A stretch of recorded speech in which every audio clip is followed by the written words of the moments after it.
Welcome to Listening Librarians. I'm Kimberly, Katie, and Jennifer, and we are here this month to talk about women in historical fiction. Yes, love a good themed month with March being Women's History Month. So I thought I would start us off with a book that takes place in the 10th century in Norway, and that is The Weaver and the Witch Queen. So this book just came out last year, 2023. It is by Genevieve Gornichec, and is actually about 16 hours long. This is a little longer, but it moves pretty quickly. It is narrated by a Norwegian actress named Nina Yindis. I thought she did a fabulous job. And as soon as she started speaking, because let's face it, you know, as a American, we don't often hear some of the older Scandinavian names. I was like, she knows how to say these things. Anyway, so this is a historical fantasy, actually. And that kind of already sold me. And it is about Gunhild and Oddny. And when the two of them are teens, they and then Oddny's sister, they're best friends. They go to see a seeress who has come to their village to tell futures. And we learn that Gunhild's mom has said, "Do not go. I forbid you from attending and seeing the seeress," but Oddny and Signe want to have their futures told, and then maybe Gunhild joins them at the last moment and to defy her mother, who is also very mean. I'll say that. Her mother is very unkind. But the seeress predicts this future with all this blood in it and says it's very hazy. So they kind of walk away like, oh, that wasn't like the best future. And then almost immediately after that ceremony, Gunhild learns that her parents are going to marry her off to this significantly older male neighbor. So she sees that the seeress is leaving the village. She does not want to marry this old man, and she begs the seeress, "Take me with you and teach me your ways." So she is the witch queen of The Weaver and the Witch Queen. So that takes place right at the beginning, and then we jump forward 12 years later. Gunhild is now a trained witch. She's working alongside that seeress, and Oddny and Signe are still unmarried because everyone after that prediction thinks that they're cursed. Oopsie.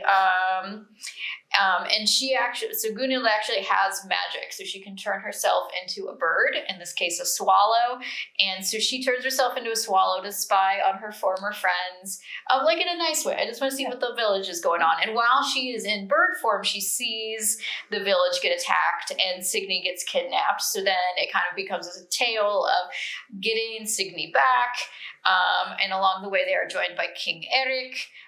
And he needs a witch to protect him and his men from his brother and his brother's witches who are bent on revenge. So I thought it was a fun adventure. Gunhild is actually a real person. She's called the Mother of Queens. She was married to the real King Erik of Norway. She is not seen in a very good light in the old sagas of Norway and Iceland, because they think that she did magic and maybe used magic to become the queen. So that's kind of built into the story. So I thought it was really interesting. Definitely strong, capable women. I love that. A lot of sibling love. The setting is great. Just a warning, of course, it's about Vikings, so there's violence and gore, and the abusive parent again, and the Vikings did engage in slavery, so there's a little bit of that as well. But yeah, so I liked it. Yeah. What did you read? Well, I have another queen. Oh, this one I'm going to tell you a little bit before I talk about it.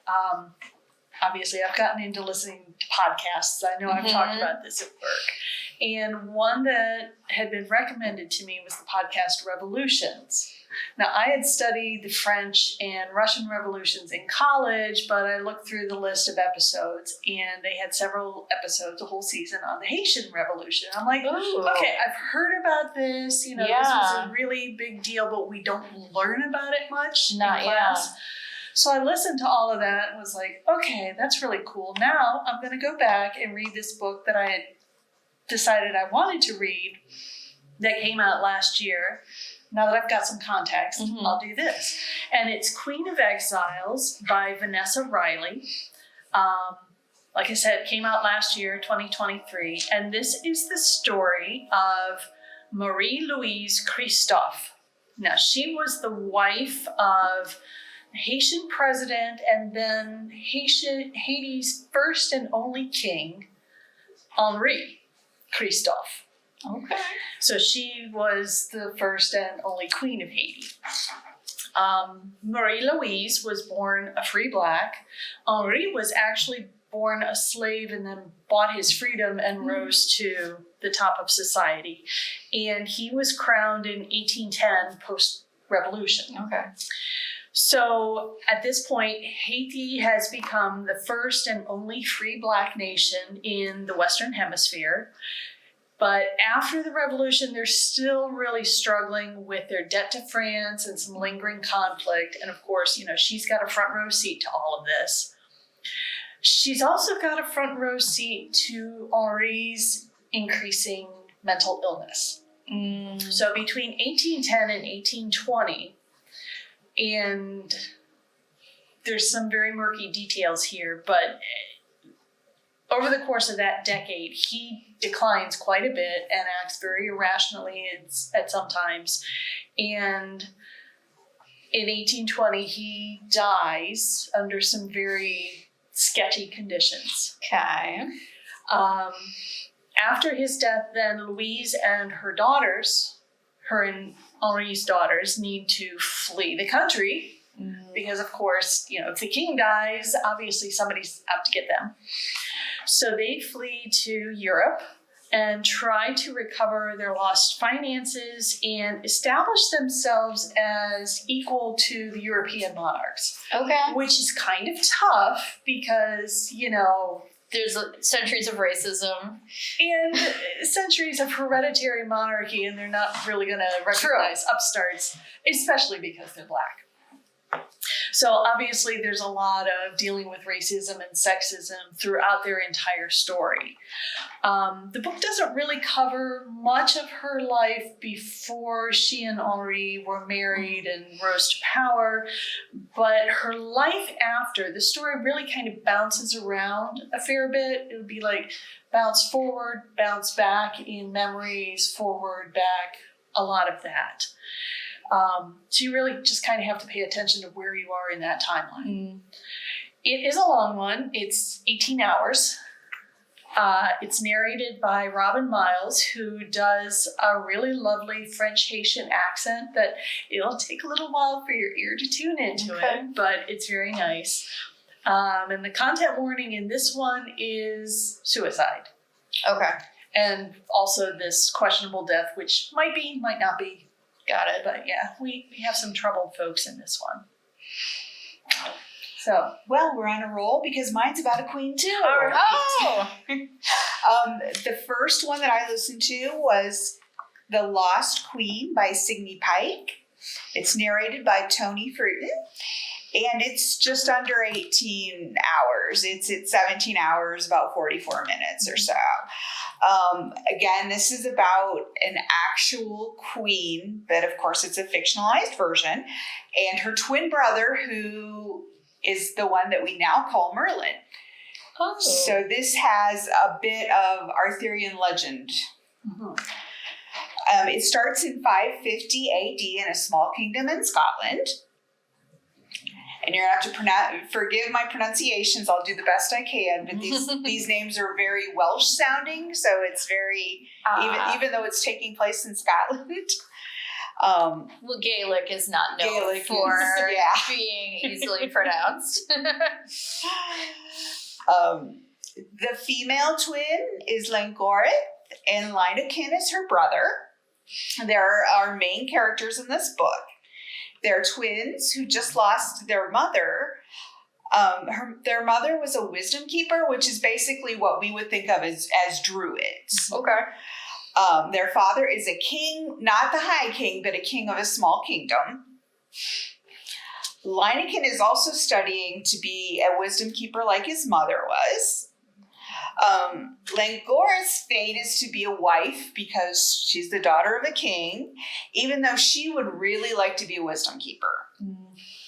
She's a little unusual for the daughter of a king. She acts as a healer, and she also trains with a knife, both things which were very unusual for the daughter of a king at that time. This particular time in history is very full of turmoil. The Anglo-Saxons are starting to attack. They're bringing Christianity in to an area that still believes in the old ways. And this conflict brings a hero who's called Emerus Pendragon to the family castle. And Langorth falls for one of Pendragon's men, a warrior by the name of Malgan. Now, Lord Langorth ends up engaged to a Christian king, but she will not stop fighting to preserve the old ways, and she's not going to give up loving Malgan easily. So that sets up the rest of our story there. Ooh, that sounds good. Yeah. All right, I am bucking the tradition. I do not have a queen in my next book. So this is The Invisible Woman by Erika Robuck. I love a World War II novel, so that's where we've landed. This is 11 hours. It is narrated by Carolyn Hewitt. She does Erika Robuck's other World War II novel, which was Sisters of Night and Fog, which is also very good. So this book is from 2021, and it is about Virginia Hall. She's an American woman who wears a prosthetic leg beneath the knee. She calls it Cuthbert. And one of the jokes that'll run through the novel is that no one gets Cuthbert's name correctly so her injury, she wants to serve during World War II, but the U.S. actually rejects her because of the prosthetic. So she ends up working with the SOE, which is the British intelligence agency. Her job is in communications. She's like the radio person. And so she needs to deliver these really important messages via radio to headquarters about all sorts of things, dropping off supplies, preparing people for D-Day, training people, helping people escape, whether that's like downed airmen or Jews through a region. So she needs to be able to tell someone else, like, hey, don't bomb this train. We've got our people on this train, that kind of thing. Her missions and the people she works with in the novel are really interesting, especially, any spy novel, you never quite know who to trust. And in fact, a previous colleague betrayed her, and this all happens before the novel begins, and that betrayal really colors who she is as a person. She's also told right away when she's dropped in France, you'll probably only live 6 weeks. So it kind of becomes how much farther beyond 6 weeks can I make it? Mm-hmm. So it is called The Invisible Woman because she uses an old lady disguise to get around. So she dyes her hair gray, and she uses like bulky clothes to change like her body type. This allows her to cover up her limp that she had because of the prosthetic. And then there's this idea that older women are invisible. Now, I will say this, at first, I was kind of insulted by that because I was like, come on, y'all, like, old ladies, like, they can be really awesome. They're just, like, we need to pay attention. But then I learned Virginia Hall was a real person, and she really did that. And so she really did disguise herself as an old lady. So I guess it worked. Despite my slight insult of it. One thing that I thought was unique was that there was almost no romance So how many World War II novels are there out there where someone falls in love, and Virginia is just like straight away, there is no time for romance. I am coordinating these supply drops. I got to get you all ready for D-Day. None of that.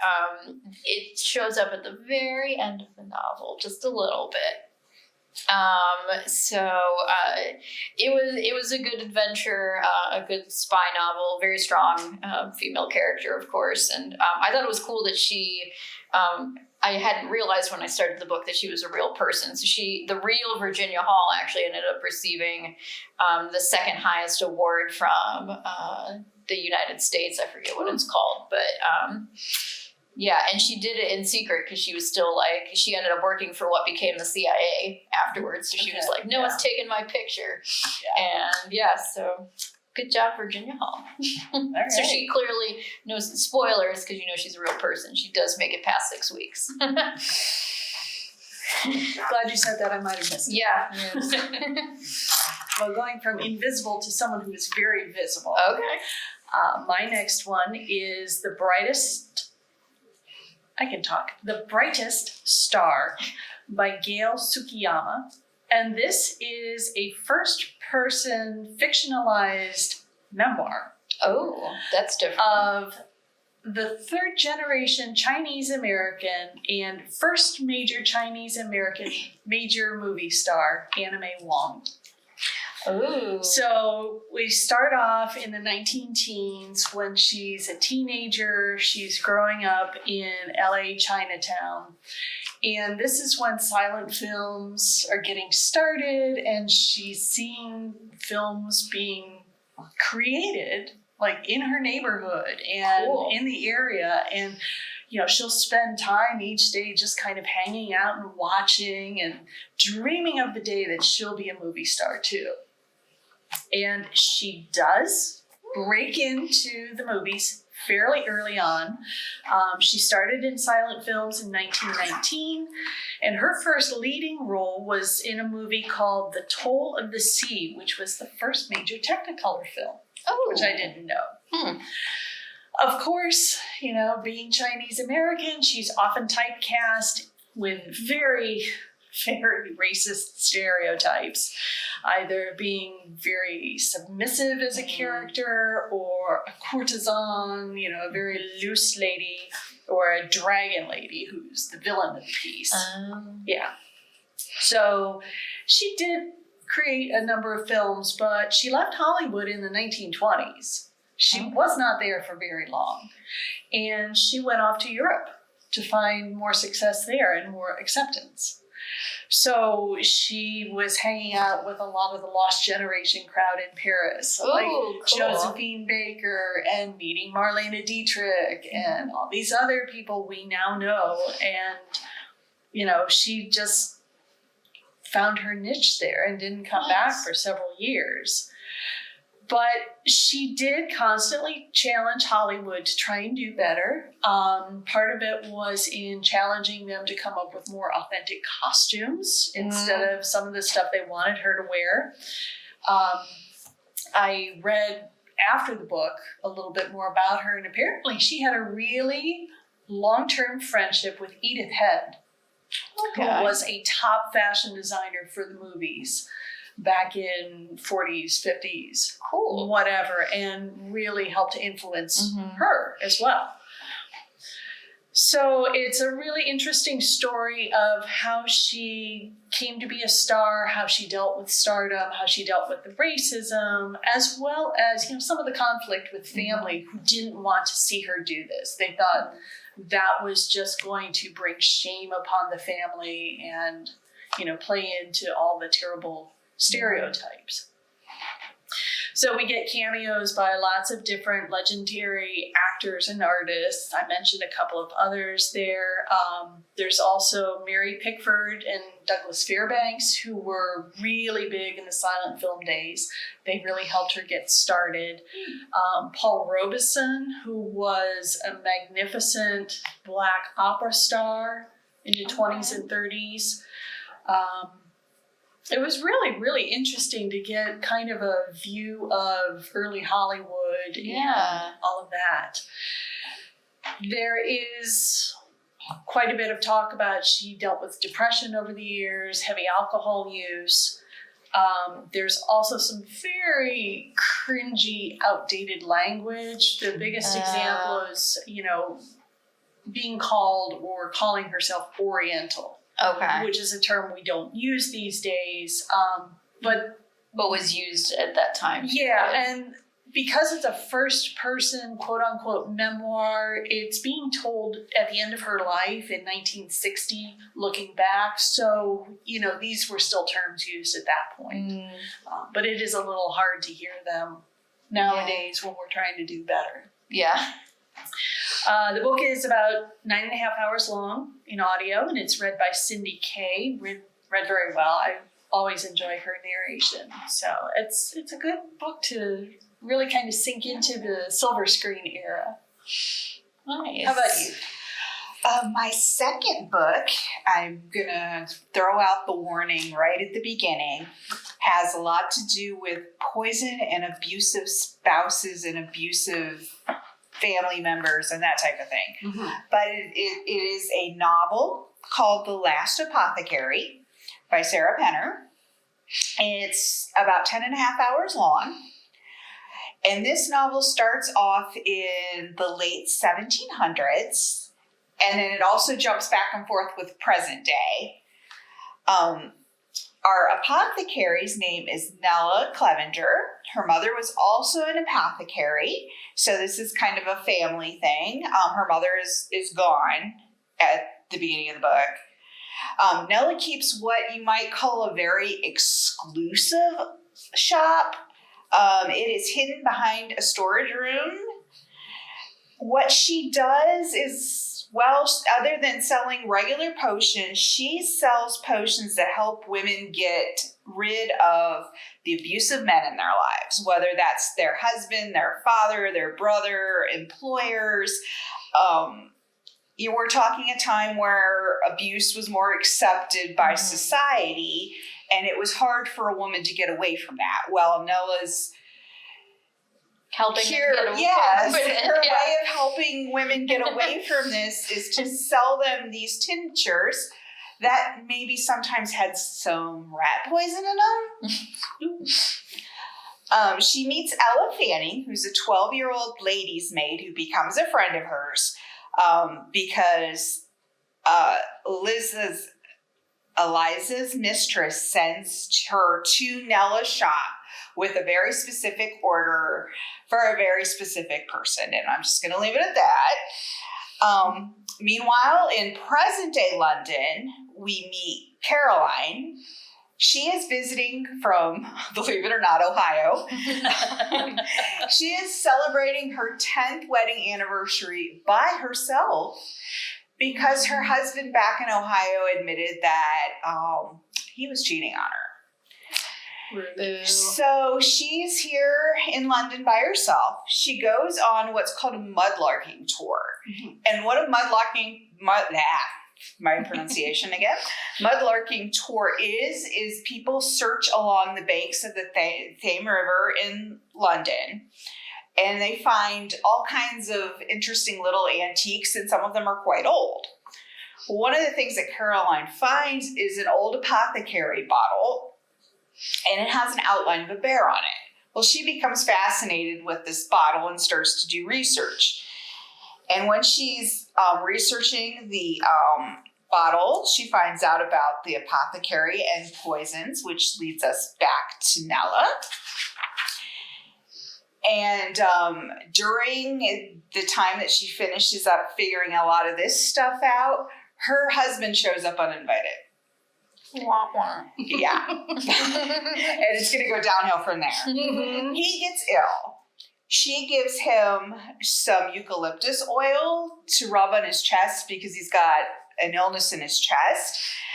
And he gets very, very, very ill. While Caroline was studying stuff about the bottle, she wrote down all kinds of notes about poisons. Looks a little suspicious. It looks a little please. suspicious, and I'm not going to tell you anything else from here. You'll have to read the book. I don't want to give it away. Yeah. But it's very interesting. Yeah. Well, so I think that was a fun romp through history. Yeah. So next month we will be back with books about libraries or librarians, because April has traditionally been I Love My Library Month. So, yeah. And since we love libraries as much as you guys do, we definitely have some reads to share with you. And we might be a little biased, but Just a little. Anyway, thank you for joining us. Bye. Bye.